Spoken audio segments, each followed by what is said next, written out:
Kasi hindi kayo nasanay sa ano, hindi kayo nasanay sa, aywan ko ba, sa ibang schools kasi ang ginagawa ay mga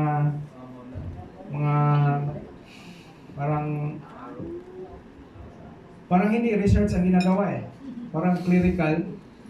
Halimbawa sa DepEd, tambak yung mga papel na pinaggagawa, hindi na nagtuturo. Tapos mag-expect ng mataas ng performance.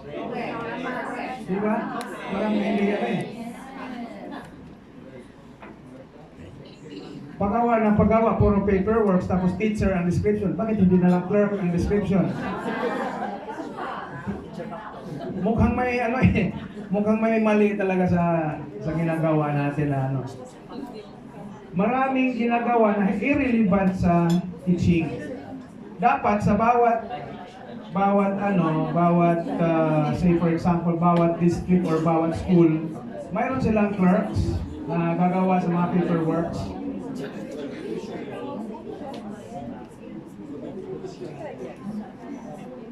Okay. Dito yun. Para ma-differentiate ninyo yung AMOS at saka WAR-PLS. Di ba ang major variable dyan, the major variable of this study is yung mga ovals. Lakihan ko. Yan. For example, satisfaction with physician service. Ito yung mga items. So naka-box. Kung gamitan mo ng WAR-PLS, ang lilitaw yung oval lang. Kasi depende yan sa pag-design ng software. Sa AMOS, yung item mismo lumalabas. Pati yung indicator loading nilalagay dito. Di ba sa WAR-PLS, mayroong indicator loading pero nasa table lang. Pero dito sa AMOS, yung indicator loading nakalagay. Nakuha na ninyo? Kaya every time na mag-AMOS ka, mayroon dito. Mayroon dito. Pati error term, mayroon nakalagay. Yan o, error 1, error 2, error 3. Yun. So para mabigyan kayo ng example about example dissertation yan ni Dr. Art Bautista. Dissertation na ginamitan niya ng structural equation modeling. So Sir Art, ready ka na dyan? So yung kanyang research ay gumamit ng AMOS, so covariance based. So he will present his dissertation. Actually, matagal na yan. 1 year ago yata, PhD na yan si Sir Art.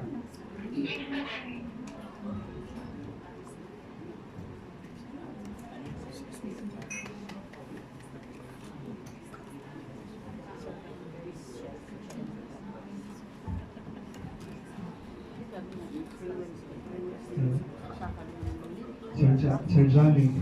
Yes po. Sir, I have one last sir.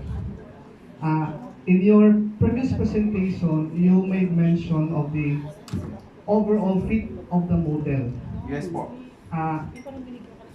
But in this very example that you have presented to us, I think we were not informed how we are certain that this model that we are producing is fit. Okay. Because what you presented is the individual relationship of the variables, not the overall fit of the model. Tama, sir. Ako muna. Kailangan ko sagutin.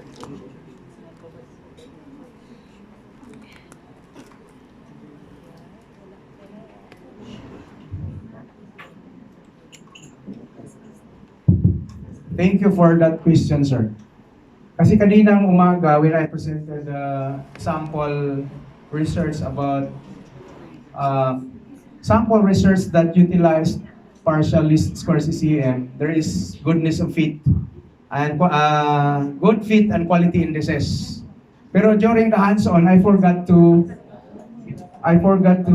show to you the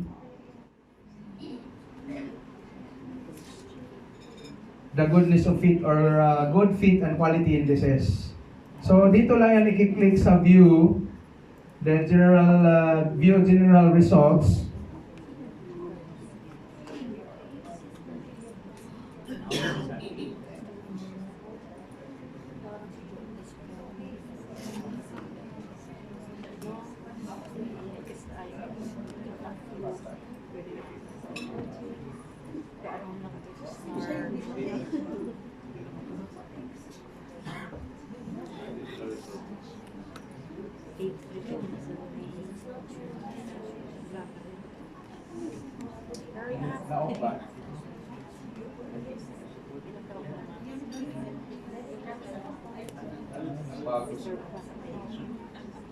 Kindly click view.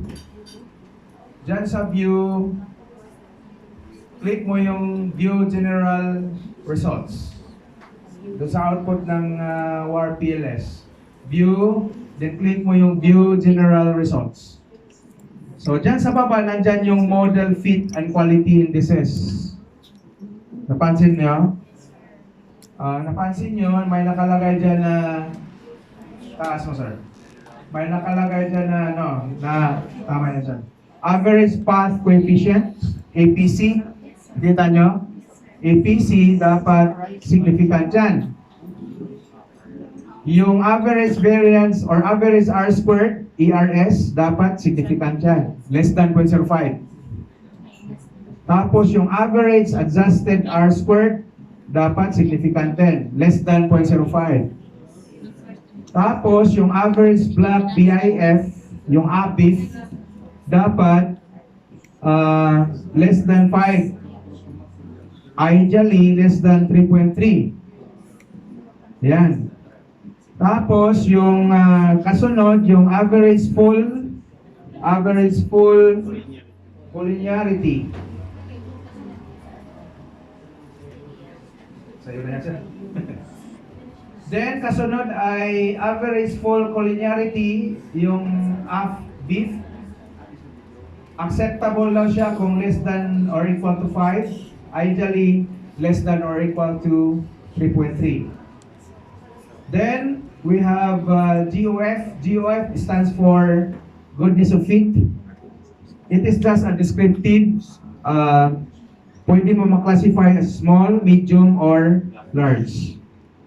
So, usually, yan lang naman ang pinipresent ng as model fit and quality indices when it comes to PLS ECM.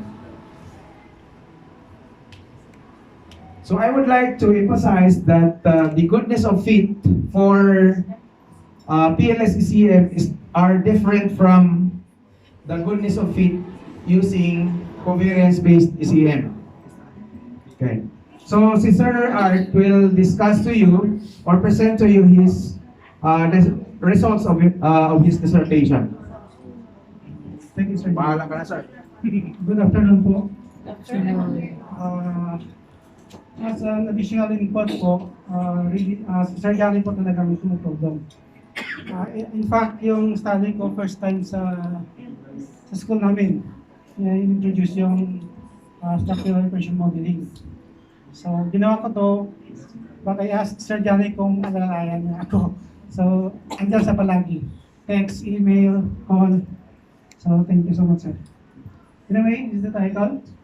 Evaluation of managerial leadership, transformational leadership and performance of college administrators through structural equation modeling. So, the abstract is investigating the relationships among, because it is a model. Usually, if we have a correlation that is in between two variables only. So, among managerial leadership, transformational leadership, and performance of college administrators of UFC for school year 2017-18 through SEM. It's anchored on Ball and Wisberg's strategic leadership model, Maslow's hierarchy of needs, Bass theory of leadership, and transformational leadership theory. The respondents were the 230 randomly selected faculty members of NIPC during school year 2017-18. The study utilized the three instruments: the transformational leadership scale, the managerial leadership questionnaire, and questionnaire for administrators' performance. These are the three constructs. So I used covariance-based. The one discussed by Sir Ganil is PLS ECM. Covariance-based SEM, or the confirmatory factor analysis through AMOS software, with its default maximum likelihood estimation, or NMA, were used to test the hypothesized model that managerial leadership, co-vary, transformational leadership, which are both related to administrators' performance. Results revealed that transformational leadership, co-vary with managerial leadership, were both not related to the performance of school administrators as hypothesized. In fact, it was found out that transformational leadership was the mediator. It is in full mediation. So habang nakikinig ako doon sa likod, yung mga discuss niyo about mediation, sabi ko dito sa dissertation ko actually. So, ay ito ang Sir Gani kanina na kung pwede kong i-share para at least mamotivate kayo. Hopefully. As contribution to the field of management and leadership, the researcher confirmed and recommends through CBSIM or covariance-based SEM, using confirmatory factor analysis, the managerial leadership and performance is fully mediated by transformational leadership model. So ito yung pong na-come up ko na model. So as introduction, the HCIs are responsible for educating and developing future leaders of the country. Leadership is critically important because it affects the health of the organization. So I guess, doon lang siguro tayo sa result. Of course, the gaps. And these are the hypotheses. So first, managerial leadership of school administrators is directly related to their performance. Second, transformational leadership of school administrators is directly related to their performance. And third, managerial leadership and transformational leadership of school administrators are both directly related to their performance. So ito yung hypothesized model. So, sabi ni Sir, depende sa software. So ito yung AMOS software na ginamit. Managerial leadership has 8 indicators. Performance had 6. And transformational leadership had also 6 indicators with their corresponding error terms. So ito yung hypothesis na both managerial and transformational leadership co-vary in predicting the performance of school administrators. So in-identify ko lang yung mga indicators dyan sa model. So again, covariance-based was used. And I defined the SEM. What is the difference between CB and PLS SEM? As suggested by Sir, na dapat nandun yung dalawang klase ng SEM. So covariance-based SEM is used when the sample size is large, data is normally distributed, and model is correctly specified. So CB-SEM is for parametric and PLS-SEM is for non-para. It is or may be used to build or test theory. The confirmatory technique we use to build theory derived from well-established set of constructs. Regardless of whether the same technique is exploratory or confirmatory, it possesses the ability to integrate both the measurement and structural models. So for the measurement model, it represents the theory that specifies how measured variables come together to represent the theory. So ito yung mga indicators ng questionnaire or ng construct. While structural model represents the theory that shows how constructs are related to other constructs. So Barrett and Klein suggested that reviewers of journal submission so dapat not less than 200 yung sample size. That's why I used 230. Actually, I distributed 250. This recommendation is not standard practice, but it highlights the fact that analyzing small sample size in SEM is problematic for the client. It is a methodology where the researcher defines a theoretical model of relations between the variables. It allows using two or more observed variables as indicators of an unobserved underlying construct term, a latent variable. The theoretical or hypothesized model will be tested statistically to determine the extent to which it is consistent with the data or how well it fits the data. So the MLE technique is one of the normal theory estimation technique that is able to provide model parameter estimation simultaneously. If the condition of fit is adequate, the plausibility of the postulated relations among the variables is strengthened. If the fit is inadequate, the tenability of the postulated relation is rejected. So one of the objectives of SEM is to explain the system of correlative dependent relations between one or more related variables and the latent construct simultaneously. Okay. So these are the recommended approximate fit indices. I used client's recommendation. There are four. The model chi-square with its degrees of freedom and p-value. The Stridal root mean square error approximation or RMCE. The third, Ventler comparative fit index or VCE5. And fourth, the standardized root mean square residual or SR schema. The ultimate goal of SEM should be to attain statistical beauty according to clients. The fit indices are intended to inform the researcher how closely the data fit the model. The major reason for computing a fit index is that the chi-square is statistically significant, but the researcher will still wants to claim the model is a good fitting model. This is a problem of a chi-square. If the sample size is large, more probably the p-value is always significant. Okay, assisting with our specified model fits, the data is one of the most important steps in structural equation modeling.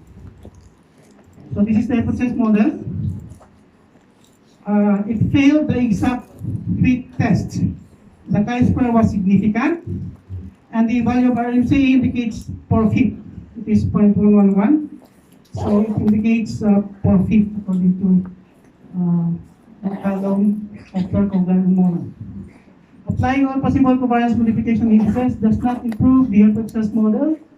The past managerial leadership to performance was not significant. According to the client, tentatively reject the model if it fails the exact fit test. Since the data does not fit the hypothesis model, the researcher conducted model generation. So out of the hypothesized model, model generation was conducted.